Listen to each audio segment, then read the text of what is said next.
8টা থেকে এখন পর্যন্ত আমাকে ভিডিও নিয়ে বিভিন্নভাবে হুমকি ধামকি দেওয়া হচ্ছে। সে ভিডিও পাবলিশ করবে। আমি আপনাদের সবার কাছে রিকোয়েস্ট করতেছি, আমার সাথে আমি রিকোয়েস্ট করতেছি, আপনারা সবাই আমাকে সাহায্য করুন, আমার সাথে হওয়া অন্যায়ের বিচার করুন। এটার সাথে সাথে আইন প্রশাসন যারা যারা জড়িত আছে তাদের সকলের আমি শাস্তির কামনা করতেছি। আমার নাম মোসাম্মদ শর্মাতুজ্জাহান শিখা। গত 2023 সালে রায়হান সরকার জয়, তার সাথে আমার একটা প্রেমের সম্পর্ক হয়, তার সাথে আমার অনলাইনে পরিচয়। রায়হান সরকার জয়ের বাড়ি হচ্ছে 3 নং নিতা ইউনিয়ন, নীলফামারী জেলা, কিশোরগঞ্জ উপজেলায় 1 নম্বর ওয়ার্ডে। রায়হান সরকার জয়ের সাথে আমার প্রেমের সম্পর্কের পর তার সাথে আমার একটা শারীরিক সম্পর্ক হয়, যেটার পর আমি জানতে পারি যে সে হচ্ছে 2022 সালে একটা বিয়ে করে এক মেয়েকে, তার বাবা টাকা পয়সা দিয়ে মেয়েটার সাথে ডিভোর্স করে 2023 সালে মেয়েদেরকে দিয়ে।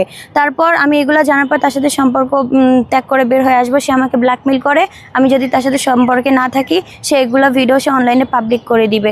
তারপর আমি তাকে বলি যে ঠিক আছে, আপনি যেহেতু এতই আমাকে ভালোবাসেন আপনি বিয়ে করেন আমাকে। মানে সে প্রথমে আমাকে হচ্ছে বলছিল যে তার সাথে আমি বেড়ে না গেলে, পরবর্তীতে সে হচ্ছে আমি যখন বলছিলাম যে এগুলো করবো না, পরে সে আমাকে বিয়ের বিষয়ে একটা সাদা কাগজে সিগনেচার নেয় তার এক বন্ধুর বাড়িতে।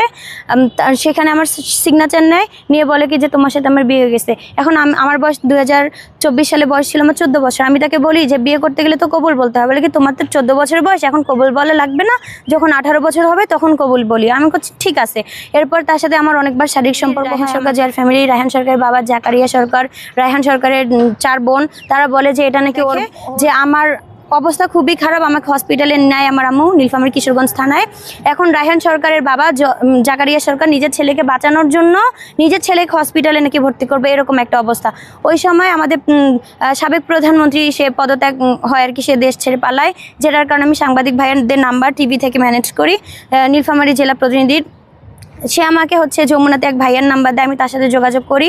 আমি থানায় যাই, আমার আম্মু আমাকে থানা নিয়ে যায়। থানার সাবেক ওসি যে আগে ছিল সে ট্রান্সফার হয়েছে, ওনার নাম হচ্ছে পলাশ চন্দ্র।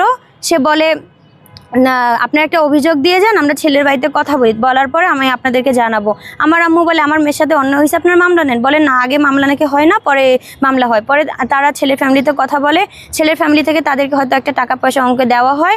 তারপর আমাকে ডাকে, আম্মুকে বলে কি যে আপনার মেয়ে তো এখনও ছোটো, 14 বছর বয়স, এখনও তো বিষয়টা কেউ জানে না, আপনি এক কাজ করেন, তারা তো এক প্রকার আপনাদেরকে টাকা পয়সা দিতে চাচ্ছে 5 লাখ 6 লাখ টাকা বা 12 লাখ টাকা, আপনি টাকা পয়সা নিয়ে বিষয়টা ডিসমিস করেন।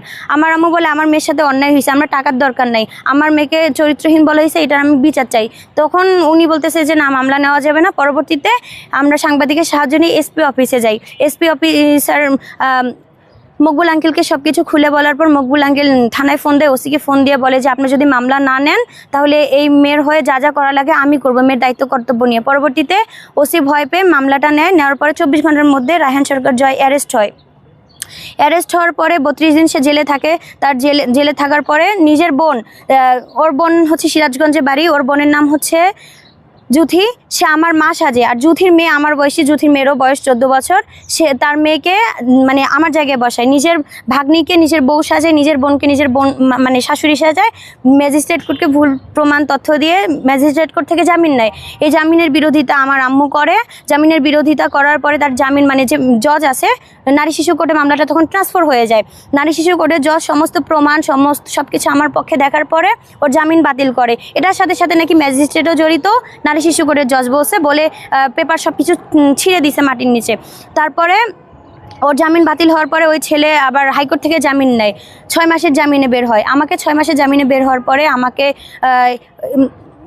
অনেকভাবে ভয়ভীতি হুমকি ভিডিও নিয়ে ব্ল্যাকমেল করার পরে আমি থানায় যাই। থানায় যেয়ে পরপর ওই ছেলের বিরুদ্ধে মিরপুর থানায় একটা জিডি, শাহবাগ থানায় একটা জিডি, মানে শাহবাগ থানায় একটা জিডি, কিশোরগঞ্জ থানায় 2টা জিডি। যেদিন শাহবাগ থানায় জিডি করি তারপরে আমাকে মানে অনেক ভয়ভীতি দেখায়। আমি আসছিলাম জামিন বাতিলের জন্য হাইকোর্টে জজের সাথে কথা বলতে, কিন্তু ওই যে কোর্টে হাইকোর্ট থেকে জামিন নিছে অ্যাটর্নি জেনারেল শিমুল হাসান ভাইয়ার সাথে কথা বলি। শিমুল হাসান ভাইয়া সমস্ত প্রমাণ দেখার পরে বলে যে তুমি এইগুলা নিয়ে ম্যাজিস্ট্রেট কোর্টে দেখাও বা নারী শিশু কোর্টে দেখাইলে ওর জামিন অটোমেটিক বাতিল হয়ে যাবে। 12 মাস হয়ে গেল, মানে 1 বছরের বেশি 13 মাস হয়ে যাচ্ছে এখন পর্যন্ত মেডিকেল রিপোর্ট, ডিএনএ রিপোর্ট সবকিছু আমার পক্ষে থাকার পরে কোনো সাহায্য পাচ্ছি না।